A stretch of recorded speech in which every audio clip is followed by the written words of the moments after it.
as far as social and religious. They work towards. They're there for a common goal. They have the common good.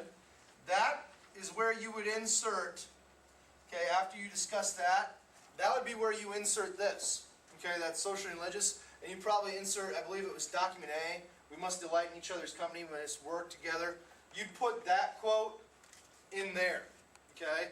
So, I'll do that real quick. So with A, John Winthrop stated that the Puritans,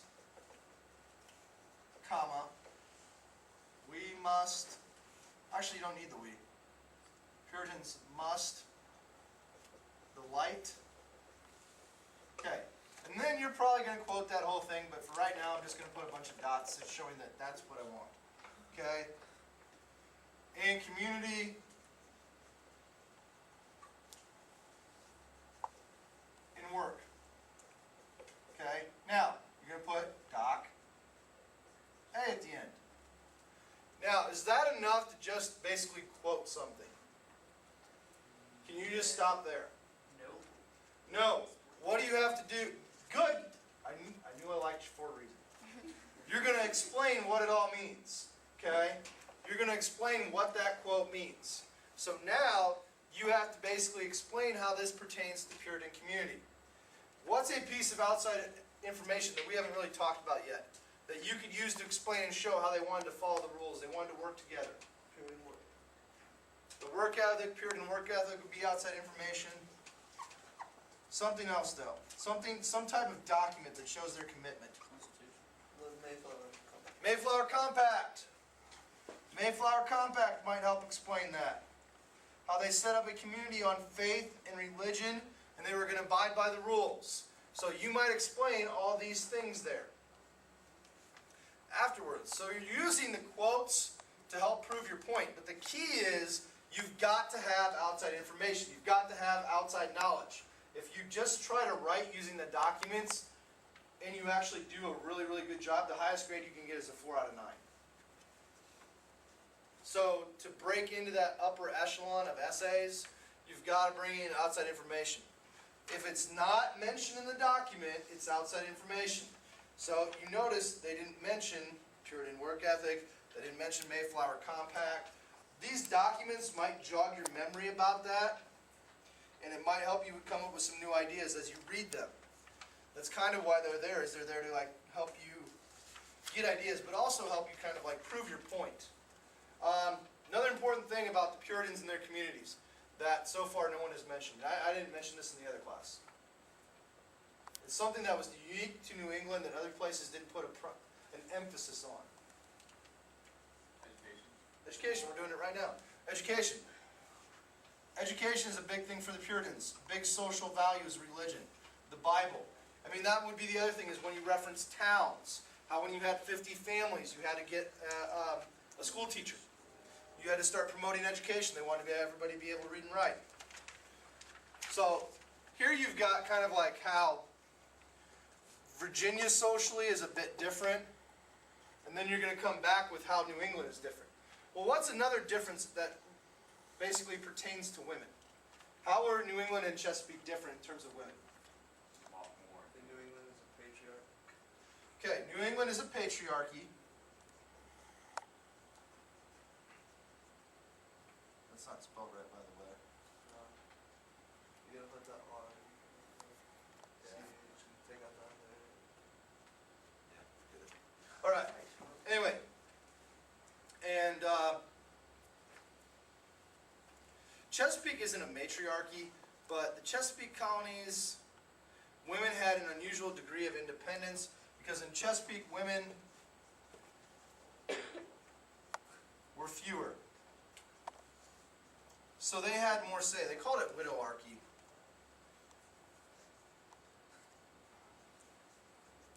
Because there were so many men dying that women tended to be able to inherit land. Where in New England, they weren't allowed to inherit land. That was a problem for them. So the Chesapeake, women could inherit land. Men Typically there were more of them, fewer women. What's another thing we know about the Chesapeake that they didn't have? Families, no families. So socially, they're a little bit different. No families. They tend to be indentured servants.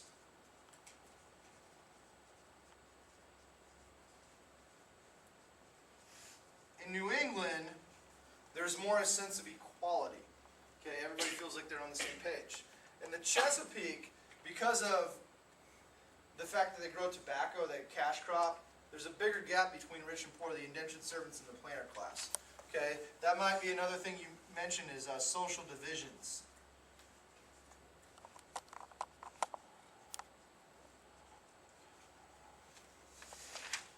All right, let's flip to Document D. Articles of Agreement. Springfield, Massachusetts. So what you do is when you're looking through these DBQs, when you're looking through the documents, you're looking for where they were written, what year they were written, and then kind of like the general context. So if you're looking at, if you're thinking of Articles of Agreement, Springfield, Massachusetts, what does that kind of remind you of? What might be an agreement up there that we've got that's outside information? Mayflower Compact. That's a memory jogger. Okay, that one's supposed to remind you, oh yeah, the Mayflower Compact. Okay, this isn't the Mayflower Compact, this is the Articles of Agreement. But what they're trying to do is jog your memory. So where is that going to fit in? Document D. Social and religious. So you got D again. For social and religious. Document E, wage and price regulations in Connecticut. Economics. This is the one that goes with economics. And it's an interesting one because, again, I'm going to cheat and I'm going to kind of show you where it is for now. But, whereas a great cry of oppression is heard among us. Okay, so they're upset about something. And that principally pointed at workmen and lay traders, which is hard to regulate without a standard pay. It is therefore ordered that prices and wages be duly set at each of our general courts annually. That would be a part you would want to take out. Because what are they saying about prices and wages? They're going to be set by the government. Now if you go down, okay, this court in the interim recommends that all tradesmen and laborers consider the religious end of their callings, which is that receiving in such moderate profit as may enable them to serve God and inordinately by oppressing prices and wages. Okay, so they're telling you basically, we don't want to charge people too money because what is our ultimate goal as a colony?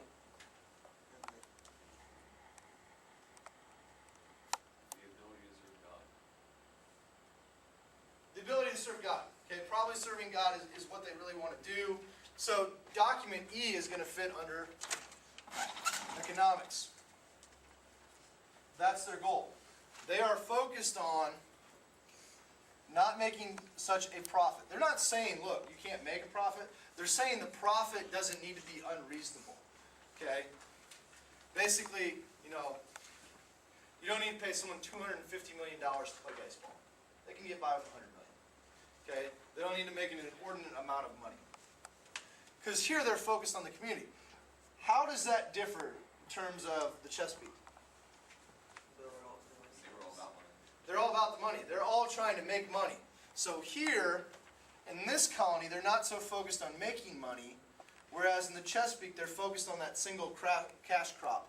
They're focused on growing tobacco. They're focused on, looking for gold. And that brings us to document F. Document F, John Smith's History of Virginia. Where do you think that's going to go? Jamestown. Well, yes, but is that the main point? No. You could use it with economics. But here's the other thing. When you start using documents, sometimes you have to get creative with the documents because you might have to find a place to put it where you don't have any documents yet. Geography. You're probably going to put this in geography. You can use it for economics too, okay? But when he talks about there are gold seekers, men who came there to look for gold, dig for gold, things like that, you're definitely going to use that when you talk about the type of people that were coming to. You can actually use this probably in all of them. Because when you talk about social, I'd take that gold quote out and put that with the type of people who are coming to the Chesapeake. You're getting people coming to the Chesapeake not for religion. You're getting people who are gold seekers. They're obsessed with gold. And then as you go throughout here, you stray, stink in the river. different things like that. You might try to incorporate some of these, our food, the geography of Jamestown. You're probably going to try to use this to kind of show like how the colony, when they set it up, was in a sense a mistake. Because if you remember from the Virginia packet, what was wrong with the water when it got low? And it created disease. It created like, but not necessarily disease as much as like poisoning.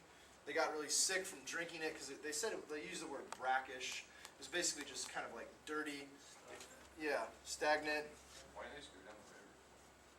Well, they chose Jamestown because they liked it for defense because it was essentially a peninsula, and they thought that would keep the Indians away. And they wanted it inland to avoid the Spanish detection.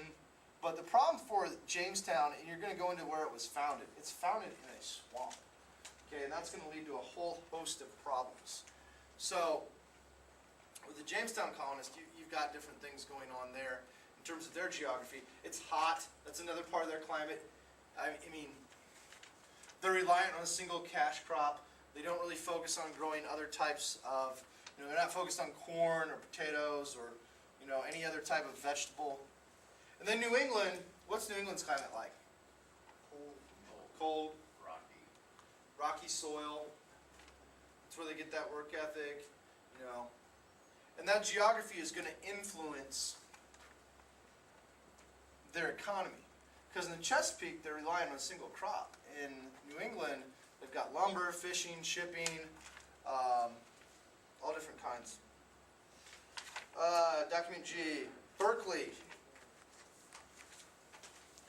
On the inability to defend Virginia against the Dutch attack. Now, where do you think this one might go? Social. I put it with geography. Because what it's telling you is that Virginia is in a bad place. It's a bad location. That could be one of the things, one of your points that it hurts their economic growth, is the fact that its location is a poor choice.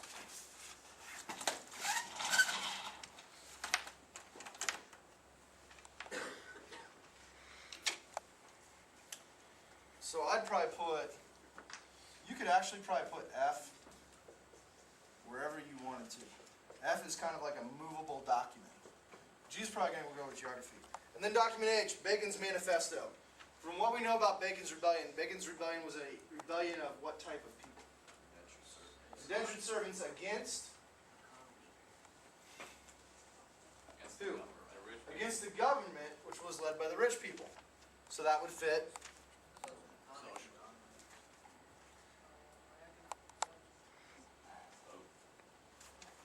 You might be able to put in economic. You're going to have a ton for social and religious. That's going to be the bulk of your paper because they are so different. But they're different because of the geography and the economies, okay, because of how those develop.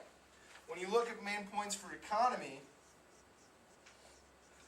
you've got to think about one,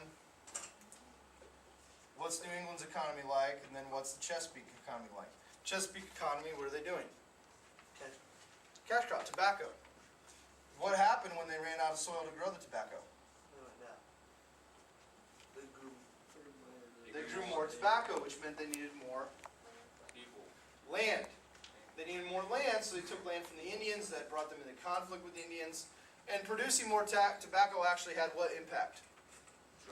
It dropped the price. Okay, growing a lot of tobacco dropped the price. So with New England's economy, they use that word that Ron Burgundy likes. Diversity. They diversified. They diversified their economy. They were into fishing. They were into shipbuilding. Lumber. They did some farming. And they did a lot of trade. So they diversified because, part of that is because of their geography, because of where they were. But the other part is, too, what they did socially. Socially, they're focused on building a community. In Chesapeake, it's a get-rich-quick scheme. These are people purchasing lottery tickets to the New World. They think that they're going to get rich in a couple years and they'll be able to afford indentured servants of their own. So that's going to lead to changes. So you can use Bacon's Rebellion. Like when it says were both settled by people of English origin. By 1700, the regions had evolved into two distinct societies. Answer this question and use your knowledge of the general period up to 1700 to develop your answer. They're saying you can't use anything after 1700. When they say that, they mean that. Whenever when the readers grade essays, they want you to stay within the time period. If you go outside the time period, it doesn't count against you, but it can't count for you. So if we're asking a question about the Civil War, and we're saying, it ends 1865, and Hartman starts talking about, stuff that happens after that, Reconstruction and going into these things, it's like, good job, you knew stuff, but unless it's in your conclusion, it doesn't enhance your argument. If it's in your conclusion, you'll get points for that, because it's showing that you know information and you know where to put it in the correct spot. What do you call DBQs? Document-based question. The way to think of this is just, it's a research paper. The only difference between a research paper and a DBQ is they gave you your sources they wanted you to use. So they want to see if you can interpret and analyze information, and then, did you read? Okay? If they give you this question, college just looks at it, he's like, I don't know. That means that he didn't learn anything in history class. If he looks at this and he's like, okay, I know how to use this to help my argument, I know how to use this to help my argument, and then he's got his information planned out, he's going to be able to write a coherent argument that people can follow. So it's a research paper, but it's a research paper in a fast amount of time. They want to see how you can analyze and synthesize documents quickly. You have to have read the chapter to answer the question. You can't just go in and just write something down. You don't get points. But the good thing is the DBQ is easier to write than the essay, because this is a prompt. They're jogging your memory. They're trying to see what you know. So as you read through, if you look for clues and you think about the chapter and you make connections like that Mayflower Compact to that Articles of Agreement in Massachusetts, that'll help you when you write. Go ahead and pause it.